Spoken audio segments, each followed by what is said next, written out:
You're listening to Whoa! Potluck.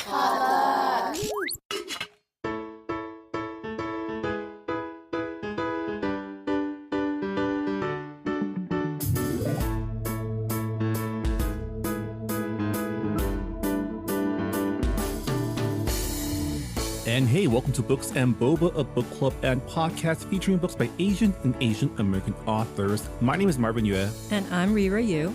And we are here today to discuss our July 2026 Patron's Choice Book Club pick, Sunshine Nails by Nguyen. As always, Books and Boba is supported in part by our listeners. So if you've been enjoying our podcast and want to become a bigger part of our book club, head on over to patreon.com/booksandboba, where as an official Patreon supporter, you can access to our members-only Discord server, where you can chat with us and fellow book club members about all sorts of topics, including our monthly book club picks.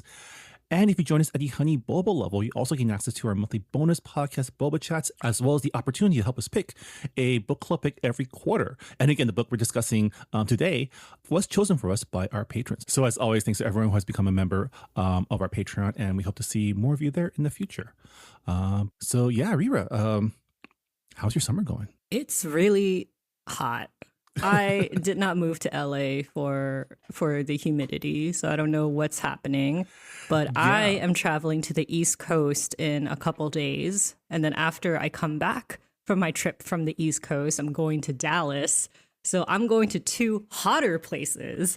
Yeah. Back to back. And I'm just like, couldn't LA have been a bit nicer leading up to my trips? You know, so as someone who has lived most of my life in LA, for the most part, our summers are pretty everyone always says, oh, at least it's a dry heat. And that usually is the case, except for the last few years. The humidity has noticeably ticked up the last few years, probably because of climate change, but also because this year there's a huge El Nino, which means we'll probably have a pretty heavy rainy season come fall. I guess so. Really do not like the freaking humidity. Yeah. It's definitely not as bad as what I grew up with in Georgia, because in Georgia, the air is just soup. So it's not that, but it's to a point where you go outside and you can feel the stickiness. And I was like, ugh.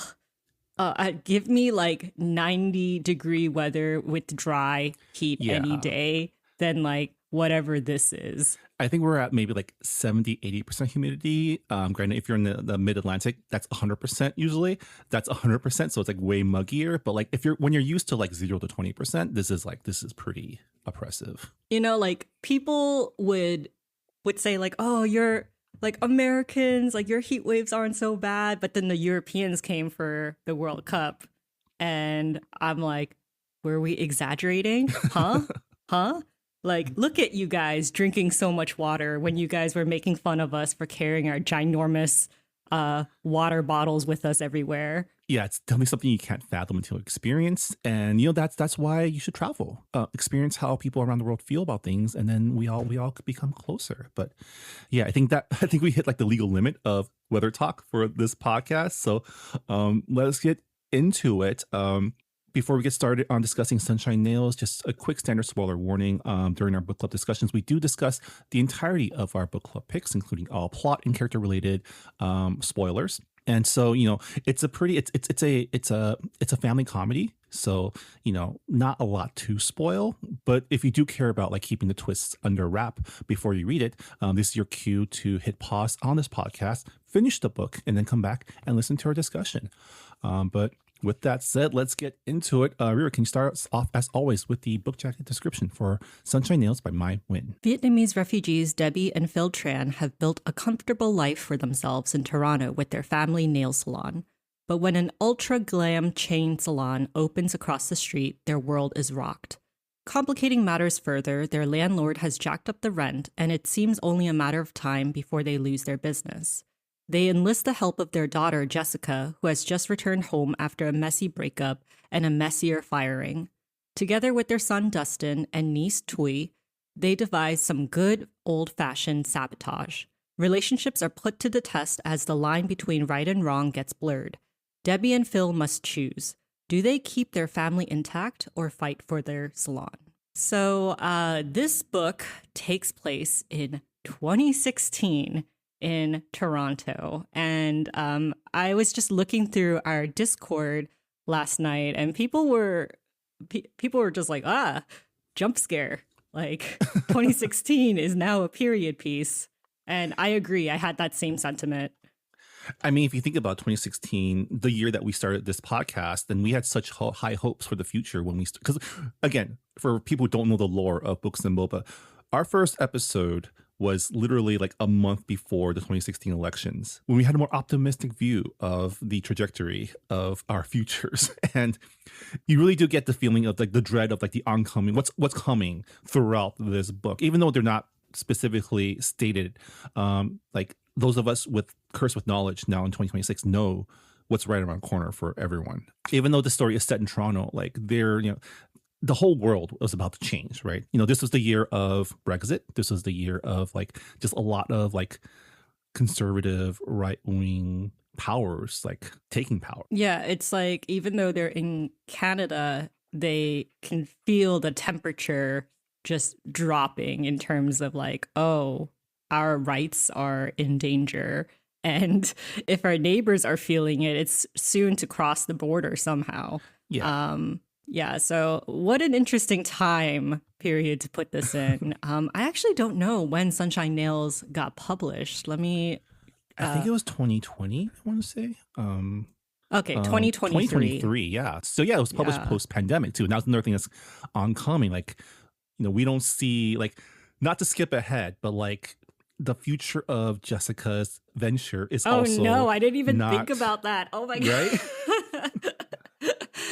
Oh man, that's terrible. Also, like the timing of the story is also in 2016. The New York Times published an expose on nail salons and their exploitation of workers, mostly immigrants who, some who were undocumented, some who were held hostage to low wages and really dangerous environments. And this in the story, like that article came out like a month before.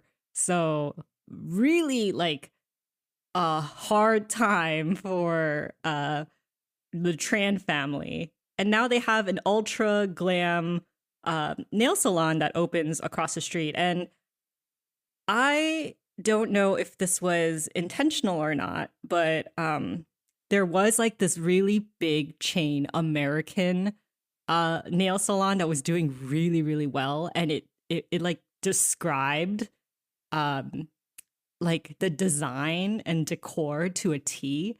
I feel like it's marketing. I'm not going to name it because like whatever, they're out of business now, but like their business was kind of like, oh, all of our manicurists are like not Vietnamese, not Asian. They're like all white people who are quote unquote properly trained, are like paid well. Yeah. It was like, yeah, it kind of a dog whistle type of situation, right? Yeah. Like, fun story. It's also, I learned this recently, like, you kind of like, back during the Exclusion Act, right? You have like people advertising their laundry as French laundry, right? Because these are as opposed to like Chinese laundry, right? And when I learned that, I was like, because I've always wanted to go to the French Laundry in the Thomas Keller restaurant, but it was like really put a damper on that plan. Oh, that's surprising that you didn't know that. Yeah.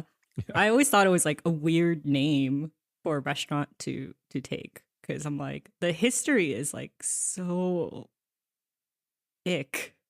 I do like how the book briefly goes into like why there are so many Vietnamese owned nail salons. For those who don't know, like the industry began in like the 1970s when actress Tippi Hedren like came to a camp in California. And the refugees there, they were like, oh, we really like your nails.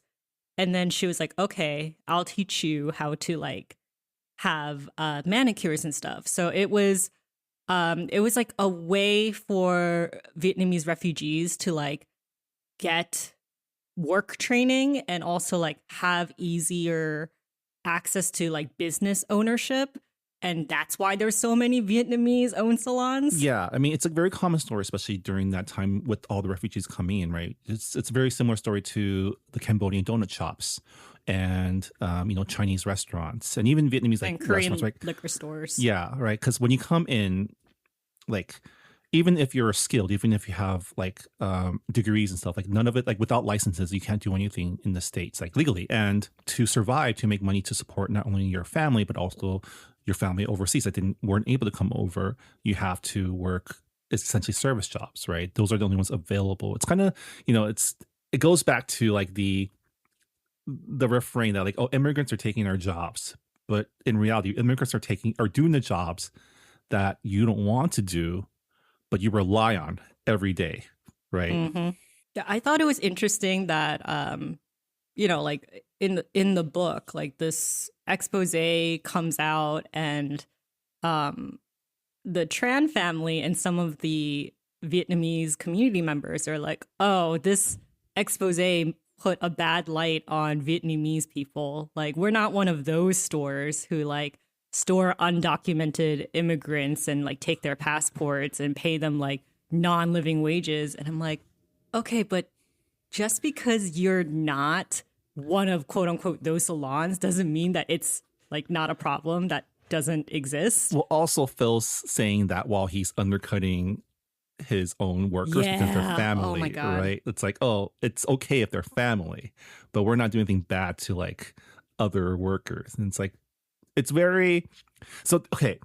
This book is, it's one of those Asian American family dramedies, or I think it's more comedy than drama. It's more comedy. Yeah. That we're following, every member of the family with their own point of view story. So similar to the Wings vs. World that we read last year, and other stories like Number One Chinese Restaurant. And I don't know if there's a specific term for this type of family drama, but like we're approaching the story through like multiple point of views. I think 5 total in this book.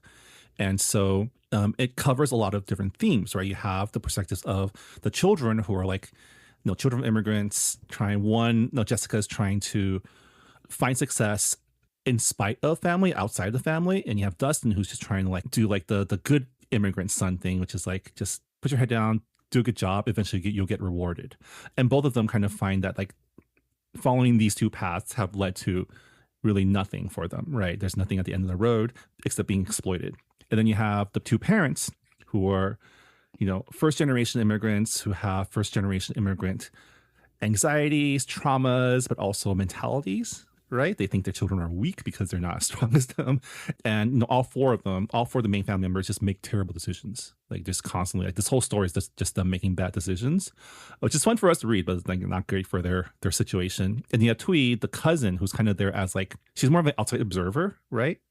And like a fresh objective look at like what the family is doing, like the messiness of the family. Yeah, it's funny how like Debbie and Phil are like, oh, our children are not as resilient as us. And I'm like, okay, but there's Thuy right here. And she's been living in Vietnam like all these years. Like the Vietnam that you guys left, it's not the same. But also like it sounded like Thuy's family were living in very like dire conditions. And when Phil says like, oh, we need to like cut your pay because like we need to like, make sure the salon survives. It's like, okay, but she's literally your family, and your definition of family is like shifting. So that's not great. And also like Thuy is just like, okay, well, she's stronger than you because she's going through more adversary as a young person who had just like freshly immigrated to Canada. So it was like nice to see like a contrast between like first gen immigration to like, oh, like a more recent immigrant who is younger. Yeah. I will say it was kind of interesting. So I was born in Toronto, but I didn't grow up there. But I do have family there, so I visit a lot, and so it was kind of cool. Like it's always cool to just see like. I think Mai did a really good job, like setting the story in Toronto, right, with specific names and neighborhoods, because I definitely recognize like a lot of like the names. Like whenever they're driving down the road in the book. They do a lot of driving down the roads. Like I recognize the streets that they're driving through, which was I think she does a really good job setting the place, which I feel like it's it's not always the most important thing for, especially for like a more like kind of lighter comedy like this, but like I think having like a very strong sense of place, especially if you're from there. Like I think this is a personal pet peeve of mine, because I'm still holding on to the it's not really trauma, but like the grief of like the brother's son being a Netflix show set in the SGV that did not really represent or depict the SGV accurately. So when I see like someone like putting effort to like create a sense of place that like people from there can recognize, I always appreciate that. Yeah, like I don't know what the Junction, which is the neighborhood that Sunshine Nails is set in, as well as like Take 10, the ultra glam nail salon. Like this is in 2016, and you can see signs of like gentrification kind of like inching in, right? Like there's a heritage building that that's being planned to get torn down for like an office that Dustin works for, which the billionaire we'll get CEO pushed through without like public inquiry, and like there's that becomes a big plot point as well. I do like that the book tackles a lot of themes, right? You have the gentrification, which is kind of the central theme of like development coming in and displacing older legacy businesses. It's something that we see happening everywhere, right? It reminds me of what's happening right now in like downtown LA. Like everyone's getting ready for the Olympics. They're building in new transit, but that's also driving up rents and pushing out like a lot of stores that like we grew up going to in Little Tokyo, and like Chinatown's already been gentrified, right? Yeah. There's that, but also like it's never explicitly stated, but I feel like a lot of this book is also a like, as with a lot of Asian American immigrant stories, patriarchy is also a big theme that this book tackles, because this was a topic that we discussed in the Discord, which is a bulk of the problems from this book stems from Phil, the father, making just terrible decisions and the women having to clean up after him and just making it worse, right? But it all stems from Phil deciding to go to a loan shark. Or no, it starts with him going gambling, and then he goes to the loan shark, right? Yes, he goes to the casino to win the money for rent. And I'm just like, I don't understand anyone who's like, oh, I need to like make money real fast. I'm going to do the most dangerous and most like improbable thing of getting money. You're more likely to lose money than like win money. So I'm like, what? But like, that's like a gambler's perspective, right? Like that's an addict's perspective. And in my notes here, I called Phil the problem. I also have a note saying the trans family inability to communicate and therefore making financial problems worse. And it's like, yeah, if everyone just freaking talked to each other and was honest from the beginning, then none of this would have happened. And it was so frustrating. Like throughout reading the book, like past like the halfway mark where like all of the money problems and schemes and blackmailing was happening, I was just like, no, screamed, like just like was so frustrated. I like yelled Jessica when she decided to like go ahead with, she's like, oh yeah, I'm gonna accept the green card marriage in exchange for cash. And I was so relieved that didn't work out. But I was just like, girl, this is not the solution. Also, the problem is not like you don't have enough money to run the salon. It's that you guys are on like borrowed time. Your rent went up 50%. You have like fierce competition across the street. You guys are already a dead business. It's time to close up. And they're just like holding on to this hope, right? And it's like, I understand, but also you need to know when to call it quits, especially when you are gambling, going to a loan shark, blackmailing someone to like take their diamond ring and to like pawn it off. It's just like all of these solutions are bad.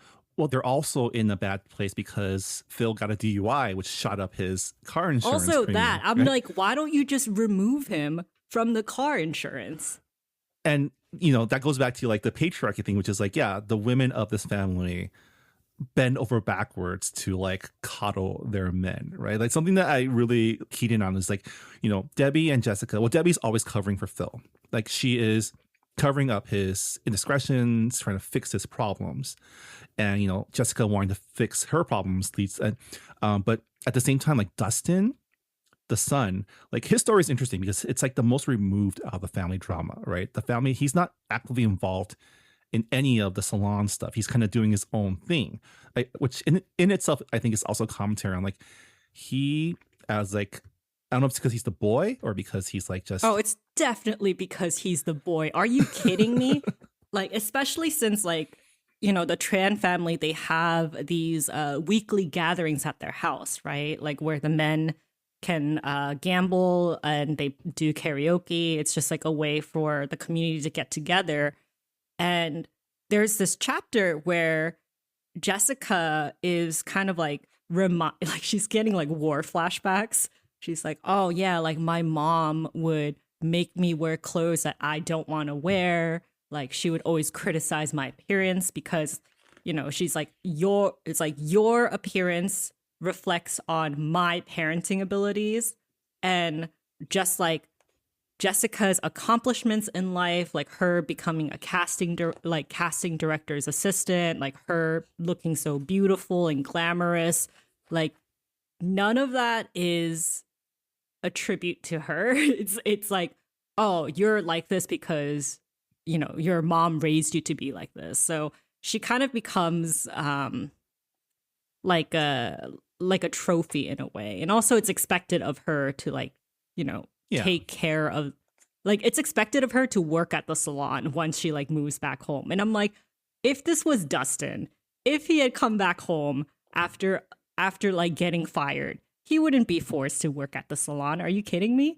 So it's definitely like Dustin is a boy and he's allowed to do whatever he wants and be removed from dealing with the family's problems because, it's like, yeah, they're just like, oh, you don't have to worry about it. You're like our golden boy, right? Like you work for Moodster, a tech company. You don't have to worry about it. Yeah, so you get where I'm coming from. So it's definitely like it's Yeah. interesting to have his story there, kind of just on the side. Like it was interesting.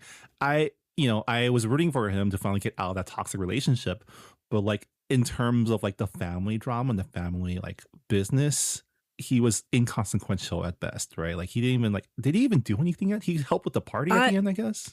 Yeah, like so I was wondering about that too. I was like, okay, like I understand that this book has like multiple POVs and is going through each family member's POV. And I was like, well, Dustin is kind of like, his story is just kind of like whatever. Like what does this have to do with anything?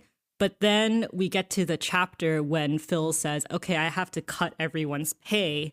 And I was like, okay, here we go. So Dustin and Tui's arcs are parallel because they're both working underpaid jobs that they worked so hard. They poured so much time and effort into. And Moodster, this tech company, like they were a startup and Dustin was there from the beginning. And it gave the vibe of like, we're family, right? You're OG. Like you will be rewarded. Right. And he isn't. He's been unable to get a 10% raise since he started working there. And it's always been like, oh, there's other things. And this just like it's like a commentary on like, quote unquote Asian worker bees who like never get promoted and they're taken for granted. But like you need their hard work ethic in order for the company to survive. And that's what Tui is going through because she's the best nail technician in Sunshine Nails. And she's the one who brings the most customers. Right. And they're both trapped in this like loyalty trap, right? Like they don't want to seem ungrateful, but also like there's a limit to how much they can take.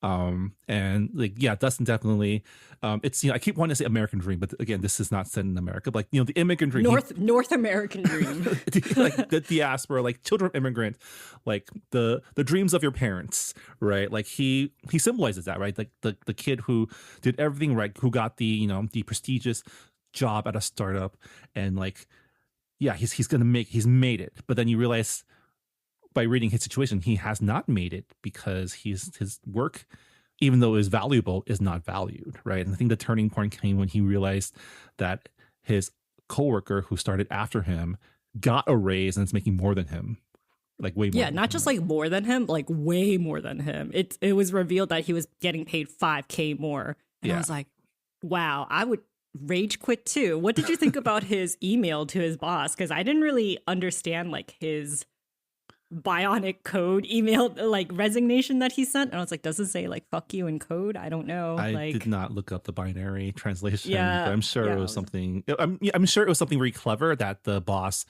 did not understand, because as with all tech CEOs, I don't think he like understands code at all, right?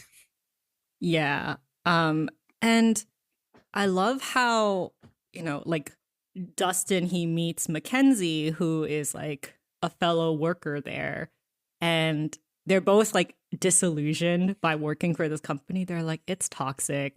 And also like is it really making a difference in people's lives? I mean, it's reading people's like heartbeats and emotions. Like really, it's just not that necessary to human life. So they just like think, okay, like what am I doing here? And I think that is like a very relatable like 20s work experience where you're just like, yeah, I have the job, but what is this job actually doing for me? Which is nothing. And then Phil brings up like, oh, you're working on Sundays? Like, I didn't work so hard at a nail salon for you to work a job that takes away your weekends. Yeah, it reminds me of like, the parents who are like, I didn't work so hard at a restaurant for you to start a restaurant. But again, perfectly fine with Jessica working weekends at the salon. Yeah. I thought it was really, funny, but also really sad how she got fired from her job. She, during an audition with a big Hollywood star, she was supposed to read back lines. And one of the things that she had to do in the scene was to throw an apple. But then she threw it a little too hard and it hit the actor's face. And now no one wants to work with her anymore. And I'm like, yeah, that sounds like Hollywood to me. You make one one mistake with one big name and your career is over. I mean, but she was also crashing out because she found out her fiance cheated on her too, right? Yeah, and also she was high on weed. So technically, I can't feel too bad for her because it's like, why are you showing up to work high? But also it's Hollywood, and I'm like, I'm kind of used to that kind of behavior too. So I'm like, I don't know if you're. But then we meet the rest of the family and it all makes sense. Like they're all really bad at handling emotions and impulses, right? Yeah. Jessica and Dustin, their pastime is just smoking weed, like constantly. It seems like that's like all they do on their free time. And it made me wonder, I'm like, okay, is this like borderline substance abuse? But it seems like they get their act together by the end of the book. But we should talk about Savannah, the villain. Yeah, is she the villain? I don't know. The villain is themselves. Let's be honest. Like the villain is they are the problem. Yeah. But Savannah doesn't help. And something that we discussed on Discord was like one of our members mentioned that would all of their problems have been solved if Sunshine Nails just like increased their rates to make more money? But the thing is, like, what Take 10 represents is not a better nail salon, right? Because their rates, they're like charging $60 for a manicure, right? They're charging a lot of money. It's a higher price point. And the thing with the higher price point is it signifies that you're targeting a higher price point clientele, right? Because if you raise your prices from your no frills to that level, that means you're pricing out your regulars. And if they did that, they wouldn't have been able to attract the Take 10 clientele unless they make improvements to their store, right? Put in AC, update their equipment, their upholstery, their decorations. And at that point, all of those improvements would also put them in a bad space financially. Like the ultimate villain is not really Take 10. Take 10 is like the physical representation of gentrification, But that gentrification is the villain, right? Because that gentrification, what Take 10 does is it brings in like the higher earning clients. And because those people are now coming into Take 10, the surrounding neighborhood wants to also capitalize on that. And so the landlords see the opportunities like, oh, if I kick out my current tenants, I can bring in like a Chipotle, a Starbucks, like a Toulouse or like a Paris Baguette, right? That will service the new clientele coming into the neighborhood. And so that's the reason why older legacy businesses get priced out, because the landlords see opportunity to bring in higher paying clients. Yeah, and it makes you wonder, I'm like, I mean, was Take 10 really taking clients away from Sunshine Nails? Like maybe like a few, but not like the bulk of their clients, because they're totally different. Yeah. Like people are going to Sunshine Nails because of affordable rates. So yeah, so the real villain would be their landlord, who's like doubling their rates essentially. Yeah.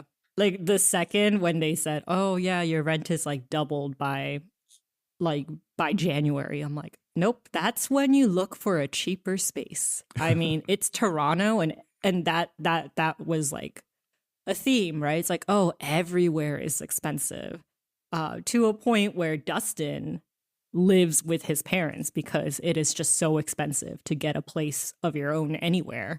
Yeah. And it's probably worse now. The gentrification at the junction must have been completed by now. I don't know what it looks like now in 2026, but I'm guessing that those businesses that were slowly encroaching on like the old mom and pop shops, they're probably up and running. Yeah. It's probably like a Ding Tai Fung there now or something. In Toronto? I don't know. They're actually no. Okay, so this is Toronto. This is Toronto gossip right now. But so for the longest time, there was a restaurant in Toronto called Ding Tai Fung, which was, I think it was started by a former chef from Taiwan who opened up there. But they're not the real Ding Tai Fung. But because they opened first in Canada, they held the naming rights in Canada. So for the longest time, Ding Tai Fung proper could not expand into Canada, into Toronto, because this dupe version was there. And only recently did they change their name, because I guess they finally settled, or they finally sold the rights. And so Ding Tai Fung proper is finally coming into Toronto in the next like few years, probably. Oh, Yeah. Interesting. Yeah. Huh. But yeah, so that's to say there probably could be a Ding Tai Fung coming to the junction sometime soon. Yeah, I just want to go back to Savannah, the CEO of Take 10.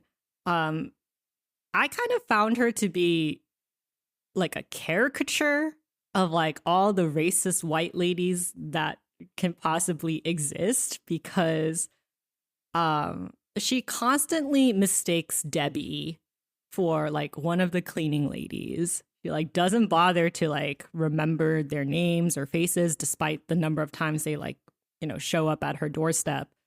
And there's this conversation that Savannah has with Jessica at a bar, and this is before they know, like before Savannah knows that Jessica works at Sunshine Nails.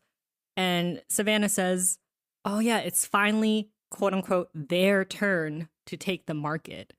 And it was just like the biggest ick for me, because I'm like, okay, well, this was a business that no one wanted to do.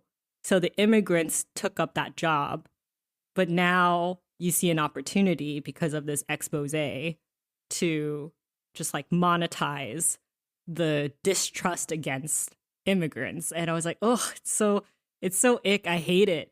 And also on top of that, she's like so clueless and insensitive to like Asian culture. Like when she was talking about how it's like, oh yeah, like I love kimchi, even though it looked like a wad of wet paper towels. And, I had to like hold my breath when I like tried it for the first time. But now I love it because it's great for my skin. And I'm like, oh God, like the commodification of Asian food because of its benefits. It's just like I could go on and on about like Savannah's like racism and entitlement, but it really felt like she was a caricature, because no way.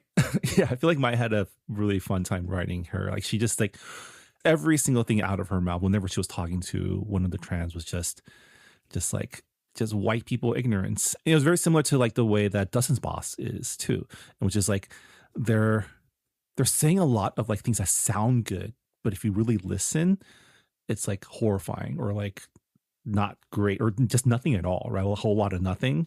And the whole take 10, like they're providing a service, true, but at the same time, like the core marketing message is it is very like, come to us because it's cleaner, because it's not one of those nail salons, right? Yeah, and also like, okay, there's that, right? But also they're being such mean girls. Like they literally sent two of their manicurists who were definition of mean girls over to Sunshine Nails and be like, hey, we're doing like mimosa and manicures. You guys are welcome to try our services, as if, you know, the people that they are pitching this to aren't manicurists themselves who like probably have more experience than them. And also like they were stealing business ideas, like promotion ideas. And I'm like, did you really have to do that? Like you already have like a large clientele and it's not the same as Sunshine Nails. So why are you using their promotion tactics with bring a friend and you get a discount? Like, yeah, they definitely like their pettiness triggered Debbie's pettiness too. Right? Again, like the core, like Debbie probably would have done something impulsive anyways, but this didn't help. Like this direct provocation did not help, right? Yeah. Again, none of this would have happened if they just kind of saw the writing on the wall. And, you know, like Phil did like a whole Excel sheet being like, okay, like this is how we can continue to survive, but not for very long, right? So I'm like, I mean, you guys already know that it's impossible.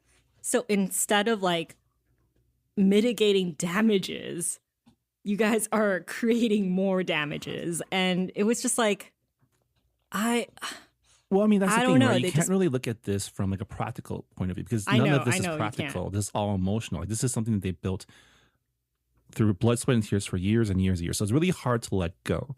And they did really try everything they could to survive. But again, it's like, it was ultimately futile because the winds of like, you can't win against capitalism. Because the deck was stacked against them from the start. And, you know, part of like the immigrant, especially the refugee immigrant experience, is resilience against adversity. And this book, I did appreciate that. You know, this book could have went down the path of like, oh, the business surviving, triumphing over adversity, taking down Take 10, saving the neighborhood. But it didn't go down that path, right? Ultimately, they do come to the decision that it's time to shut down. And, you know, it is sad. And, you know, Jessica was really upset about the closing. I think she took the hardest because, you know, she thinks she found something that she wants to be a part of. Like she wants to be part of the family business.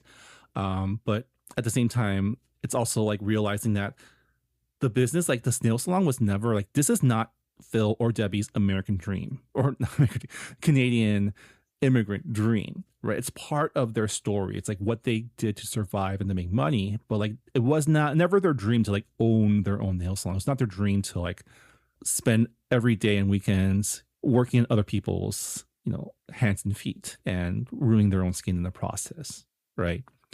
And I think for us, the children of immigrants, especially children of like working class immigrants, it's sometimes hard to separate the parent from the work, right? Because it's, you know, a lot of times they're so entwined. But like Phil and Debbie, they're scrappy. They'll find something else to do. They'll find something other, you know, some other way to make money, to make a living, to get by.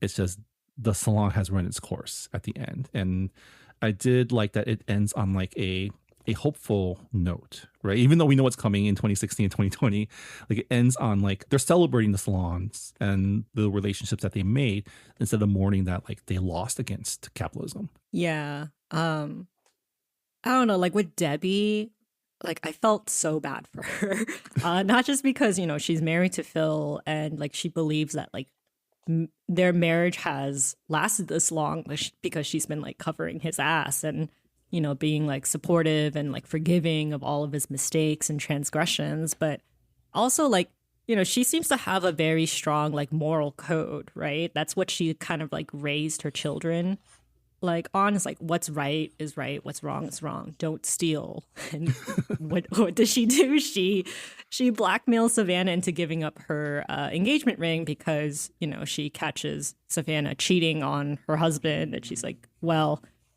I need this money to pay back the loan shark because none of my jewelry is able to, you know, to be pawned for a good price.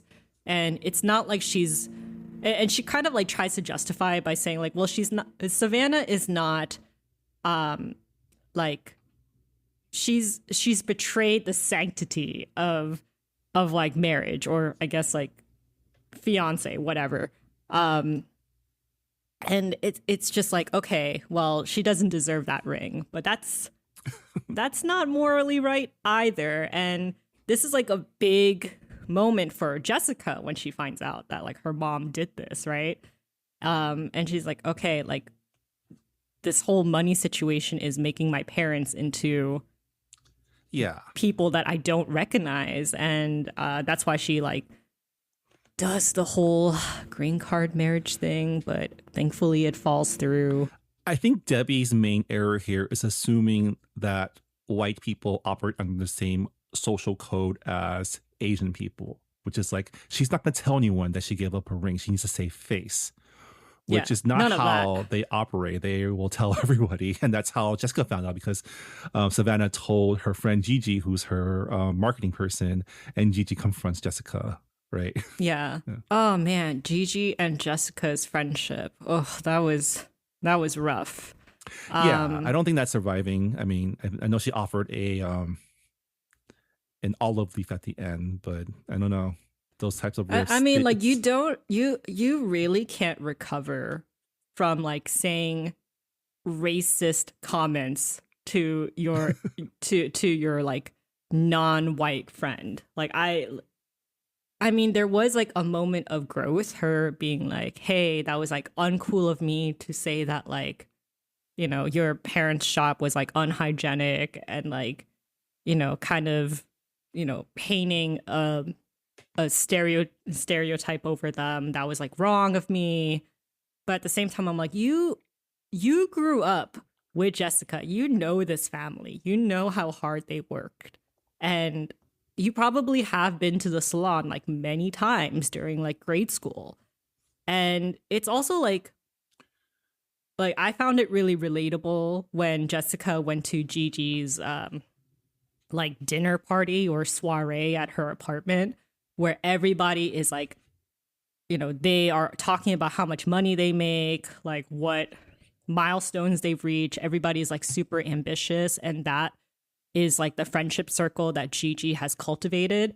And now that Jessica doesn't have her Hollywood job anymore, it's kind of like, okay, well, why are we friends? Like, you're not making me look as cool. And it's kind of like the same thing as Debbie and Jessica's relationship, or like, you're supposed to make me look cool and good. And it's like, okay, those friendships, they don't last, because you're not seeing your friend as like a human being with vulnerabilities. You're just trying to like clout farm or a farm, and it's not okay. Yeah. And also, like, when you say those things to your friend, it kind of shows them that you've had these thoughts all along. You've had these thoughts. Yeah, they don't just come out of nowhere. And it's like, you know, Jessica's the type of person who will give everyone a benefit of the doubt, right? She like, they couldn't have possibly meant it this way. But when you make it crystal clear what you think about her family and their business, it's like, oh, there's really no coming back from that. Like, you can accept. I mean, if I was Jessica, I would accept the olive branch, but going forward, this is a transactional relationship. It's no longer a relationship based on like history and friendship, right? Because you've shown that's like, you're not really a friend. Yeah, I mean, forgiveness does not mean you forget. Yeah. And, you know, once trust is broken, you can't really rebuild the same trust. Yeah. So honestly, that friendship is dead in the water, in my opinion. Yeah, they've definitely demoted Gigi to like acquaintance at best at this point. Yeah. Or like just business yeah. partner, right? Because she does Business help partner. Jessica find a location for a new salon. But it's like, yeah, like I said, this is transactional now. Like we will use each other for connections, but I don't know if like it'll probably take years and years and years for the trust to come back. Yeah.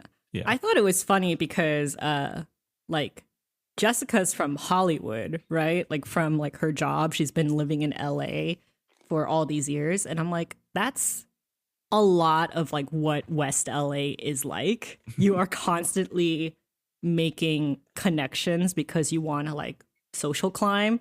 You want to like get those opportunities, and that is like one of the best ways to get jobs. And it's like, yeah, that mentality, like Jessica never had that mentality. So Yeah. she was never going to survive in Hollywood. So I just thought it was funny how like Gigi, who is not from LA, and like she seems to have that mentality. And I was like, oh, she would have done really well in Yeah. LA as like a publicist. Yeah. I still like did she ever tell she never told her parents why she broke up with her fiance? Right. No. Yeah. Because this whole I family's think too Debbie proud. already knows though. Yeah. And Yeah. I thought it was really funny that, you know, Dustin brings his girlfriend over like a few times, and the family's like, oh, she's very pretty and like very driven, and it turns out that her family's rich. So yeah, like it sounds like you guys are a good match. And Jessica's like, what the fuck? Like every single boyfriend that I've brought, you've like had to criticize, including like my ex-fiance. We were like, oh, he's too boring. And it's like, what does that mean? Like why is that like a character flaw for you? Why is that a deal breaker? But I mean, the parents were right. He turned out to be a scumbag in the end. But I mean, it could be one of two things or even both, right? One is that Jessica's just a terrible choice in men. And two, it's because Dustin's a boy. It's probably and you know, both of those things are probably true yeah. Yeah. I mean I was hoping Phil would have gotten more comeuppance, more backlash. It seems like he got off pretty light, given that he's the source of all these subsequent bad decisions, and that he never really like repents, right? He never like acknowledges or apologizes. Like he kind of just lives life expecting other people to pick up the pieces, pick up his messes, clean up his messes. Right. Like during was it the birthday or the baby shower for Debbie's former friend Nemesis? Yeah. Where he was like just talking shit about the other salons that were mentioned in the New York Times article and how like, oh, they're not doing it right. Like they're not doing like us. We're doing the right way. It's like, dude, you did everything the wrong way. You do not have the platform higher ground to talk about it this way. And you know, that speech is what drives Tui to like make her decision and like quote unquote betray the family, but really just like looking out for herself, right? Yeah. I mean, like, I think it shows Phil's growth in a way at the end because, you know, Phil's like, oh, yeah, I was being really hypocritical. And, you know, like my niece, like she decided to do what's best for her, like for her survival and for her family. Like this wasn't just like a very like selfish choice where she's like, I'm going to stick it to the family that got me a green card and, you know, allowed me to live in their house rent free. Like it wasn't like malicious. Like there was a lot of thought behind it. And he's just like, you know what? Good for you. I understand. And that makes me think that he has grown to a point where he realizes that like he needs to reflect on his own like selfish choices and how he should consider his family more rather than just like thinking of Sunshine Nails as like his family, where it's like it's just a business.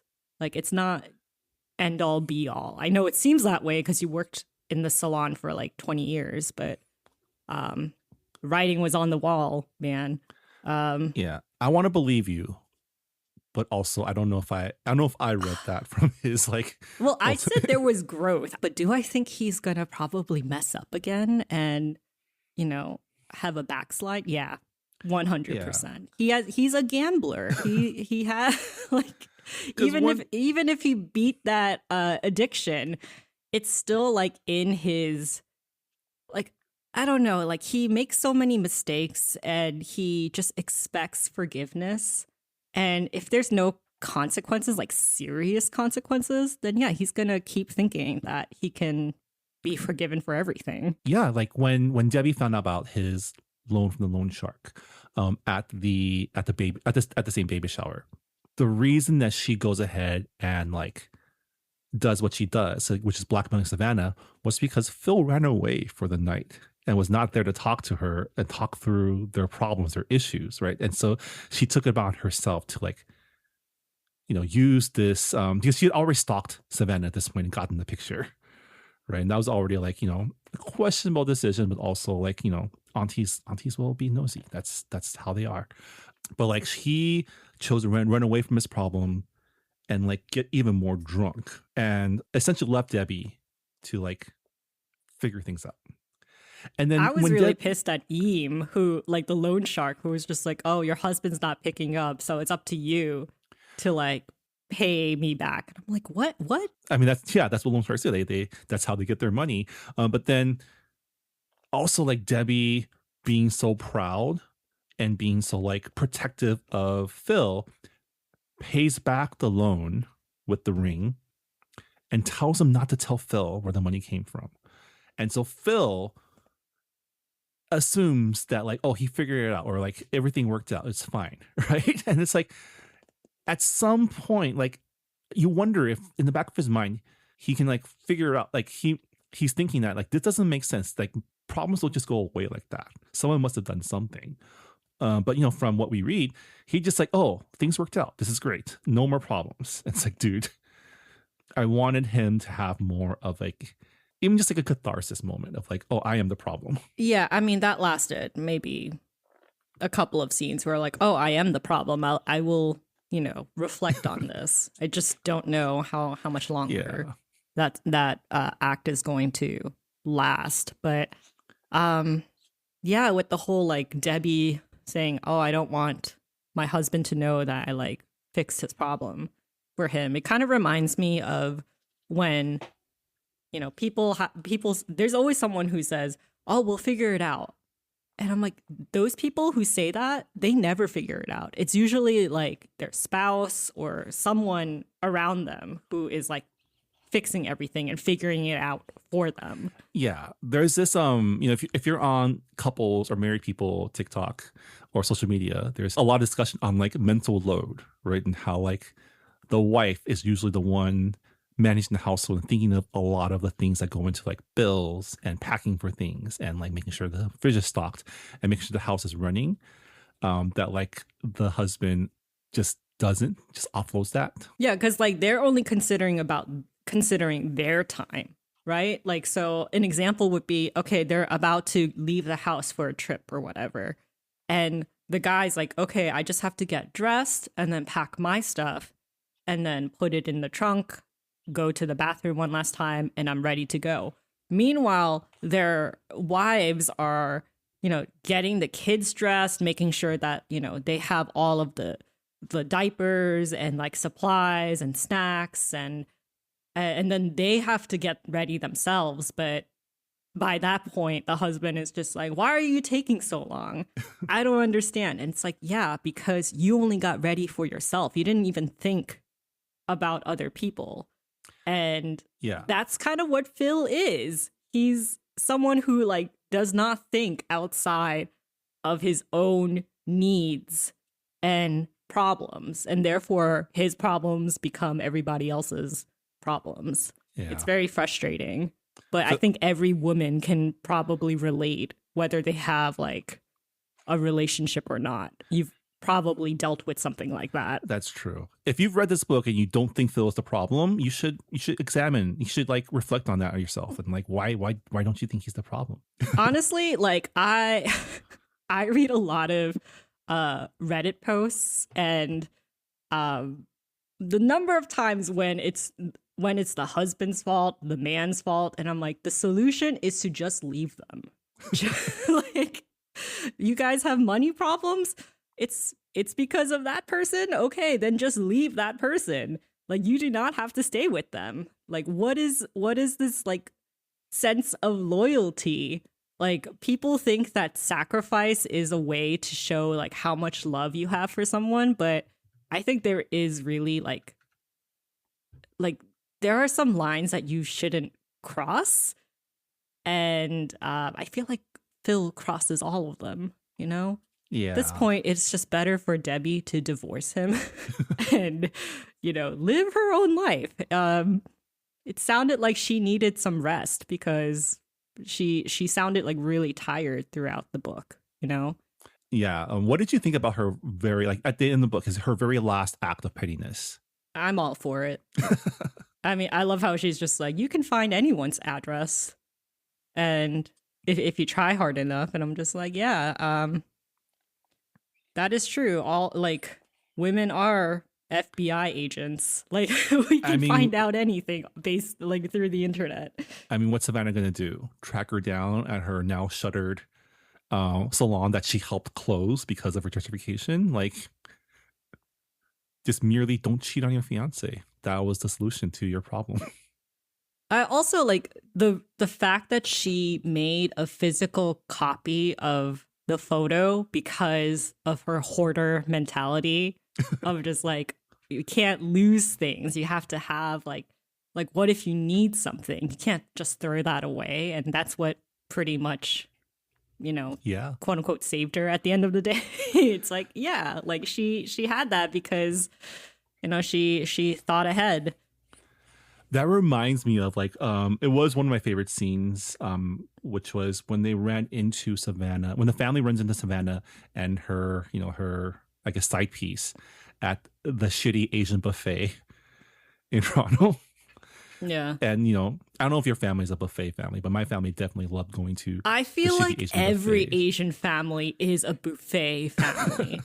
Like, I swear to God, like, even when the food is not good, it's all about the bargain, right? Yeah. And there's like a rule when you go to buffets, like you go for the most expensive stuff to Right. make it worthwhile. Get As the long- meat, get the seafood. As long as there is a crab leg shellfish station, it'll be worth it. And that scene was just so like, I was laughing because like every single family member had their own procedure on how to maximize the buffet. And I was like, Yeah. I recognize every single one of these plates that they're Yeah. making. Yeah. Like I've seen like so many like skits on social media about like Asian people like maximizing their buffet experience, and then like the non-Asian person that they bring with them to the buffet is just like, I'm full. Like, Yeah. I don't think I can eat another bite. And it's like, no, this is not a pleasure trip. This is business. You need to fill up as much as possible. Yeah. It's a competition We at that can't point. let the buffet win, right? We can't let the leave man money, win. We can't leave money on the table here. We paid $30 to get in here. We have to eat at least $30 worth of crab legs. Yes. I remember. Okay, so I mean, this is a side, but this is where I like at those buffets. This is where I found out that I was allergic to chicken. Oh, no.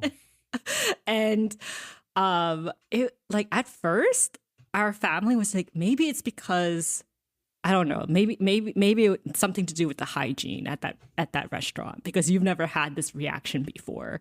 Because I had like hives all over me, and they're like, we're never gonna go to that buffet again. And then the moment we realized, oh no, it's just me being allergic to chicken, and it was not the restaurant's fault, my family is like, okay, then we can go back. We Just not eat the chicken. It's problem solved. just don't eat the chicken. Like it was a really good deal. Like, we can go back now. I mean, that's just how much Asian families love buffets. Yeah. So, Yeah. yeah. The most relatable eventually part of I that grew book, for out. sure. I mean, eventually I grew out of my chicken allergy, as in I kept eating it until I like somehow built immunity to it, I don't recommend people doing that. But I mean, really that's how like, you do, like, that's how people do like allergy treatment, which is like just exposure, exposure. As long as it's not like a deadly anaphylactic reaction, you can probably get through it. You'll just be really uncomfortable for like the process. But yeah, that's what I did. I like didn't eat as much chicken. It's just like you gradually like Yeah. add more and more. I'm just saying, do you know how good Korean fried chicken is? You think I was gonna give that up? Absolutely not. but yeah, definitely. I think Mai wrote a very, very good buffet scene, and it's definitely a highlight of a book full of highlights. I really had a lot of fun reading this book. I liked the messages. I liked that, you know, all the characters were flawed and messy. But I also enjoyed that this was about a messy family that wasn't rich. We read quite a few like kind of like rich, messy family stories, and it's kind of cool to like see the story from like a more working class perspective as well. Yeah, and I'm glad that it was also like not like super serious on like the war trauma. Like it's mentioned, but it's like it's like background. Like why characters do things. It's not like the centerpiece. And it was like really funny. And also this book was, like our summer patron pick, right? But we were all joking saying like, well, all the last summer patron picks have like not taken place during the summer, despite like the titles and the covers. So we're like, let's see how long the summer lasts in this book, or if it even, matches the theme of summer. And I think we succeeded. I think this was a true summer read. Although it did like span a couple of almost a year in terms of the time passage in the book. That's true. Because it's like summer and then they go through Christmas and then it's past like that's true February. So it goes almost like that's a full true. year. But summer was mentioned, which mentioned, which is an improvement because the last patron choice summer read actually took place in fall through winter, so there was no summer at all. So yeah, it also took place in Seattle, where like it is also cold. Yeah. So yeah, lots of mentions of like Toronto winter in the book as well. So maybe not too much summer, but there was a little bit. Yeah, so. I had a really good time reading this book. I enjoy family, like Asian American or Asian Canadian, Asian American or Asian Canadian family stories like this, especially ones that kind of built in the multi-generational point of view. I think it's just a really fun way to experience like the Asian diaspora experience through the eyes of like a whole family. Yeah, and I mean, in the author's note at the very end, Mai writes, "There would be no Sunshine Nails without my parents." And she said in a couple of interviews that, her parents did run a nail salon in Halifax in Canada. And she was talking about, and she was saying like, oh, like, I like since I was 8, like they've been running that business. I did like my homework there. I brought friends there. So like she said in an interview with CBC, seeing my parents thrive just from operating a nail salon inspired me to write a book showing the behind the scenes of what goes on there. And I really appreciate the fact that it wasn't like, again, too serious. Like when Phil says we're not one of those salons, I'm like, I'm glad that it wasn't about that, it wasn't a story about like undocumented manicurists who are forced to sleep on the floor of the salon because, they're held hostage. Like, I'm glad it wasn't that type of salon and we didn't get that type of story. It would be a whole totally different book if that were the case. Yeah. But yeah, I guess with that, that'll do it for our discussion of Sunshine Nails by Mai Nguyen.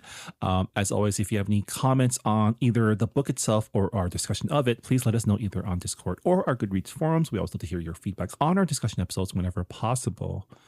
And yeah, I guess it's time to announce our book club pick for the month of August 2026, which is my pick. And for this month, we will be reading Clara and the Sun by Kazuo Ishiguro. This is the second Kazuo Ishiguro book we're reading for this book club after Never Let Me Go. Since Never Let Me Go, which we read almost like 8-9 years ago. It's been a while since we Yeah, it was back when we were still recording in a studio. Yeah, and I remember that book being very if you know Kazuo Ishiguro, you know you're in for some just like melancholic speculative fiction. And Clara and the Sun is a story about Clara, who was an artificial friend, and her experience dealing with I guess humans. And the reason that we wanted to read this book is because the film adaptation, if you listen to our book news episode, you know this already, but the film adaptation of Clara and the Sun, directed by Taika Waititi and starring Jenna Ortega, is coming out later this year. So I have resolved to be better at reading the book before watching the film. And so this book club will help me fulfill that resolution. But yeah, really excited. I know this is something that you also wanted to read, Rira. So I'm sorry for taking your pick. No, it's okay. Month, I was gonna read it regardless, whether it was for this podcast or just for like my leisure time. So so I'm really excited. I know it's still August, still summer, but I'm hoping this book will give us the same kind of sad but hopeful vibes of Never Let Me Go.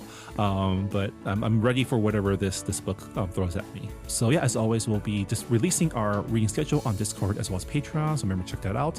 And really looking forward to discussing this book with all of you online as well. But with that'll do it for this episode of Books and Boba and our discussion of Sunshine Nails by Nguyen. Thank you once again to our patrons for helping us choose this month's book club pick. And we'll see you all next time. Bye, everybody. Bye. Thanks for listening to Books and Boba. This podcast was hosted by Marvin Yue and Rira Yu and edited and produced by Marvin Yue. Follow the book club on Twitter and Instagram by going to @BooksandBoba and engage with us on Goodreads on our Goodreads group. You can also check out past episodes of the podcast by going to booksandboba.com and by subscribing to us on your favorite podcast app. Don't forget, you can support Books and Boba and Asian American authors by purchasing books at our bookshop.org account. Check out the link in our show notes and also at booksandboba.com. Books and Boba is a proud member of the Potluck Podcast Collective, a collective of Asian American hosted podcasts featuring unique voices and stories from the Asian diaspora. Learn more about the collective and check out our fellow Potluck shows by visiting the website podcastpotluck.com. Thanks for listening.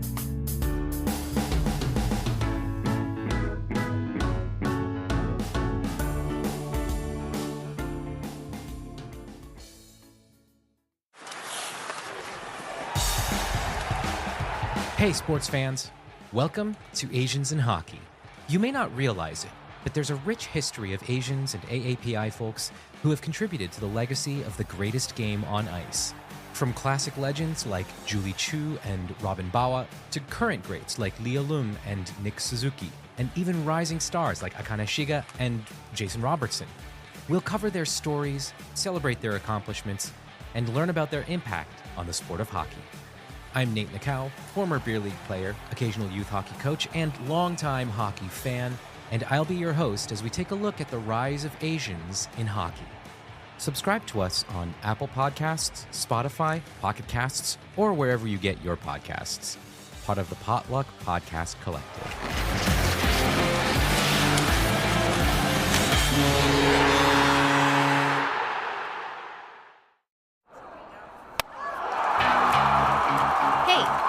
And I co-host the podcast Asians in Baseball alongside Naomi Ko and Scott Okamoto. Asians in Baseball is exactly what it sounds like, a podcast about the Asian and Asian Native Hawaiian Pacific Islander Americans in Major League Baseball. Every week, we break down the highlights of what's going on with Asians in baseball and then take a deeper dive into the Asian and Asian Americans past and present who have shaped baseball as it is today. Whether you're Kim Eng's #1 fan or you've never even heard of Hideo Nomo, we've got something for everyone, especially for the Shohei Ohtani stans. Maybe too much for the Shohei Ohtani stans. Listen to Asians in Baseball wherever you get podcasts, part of the Potluck Podcast Collective.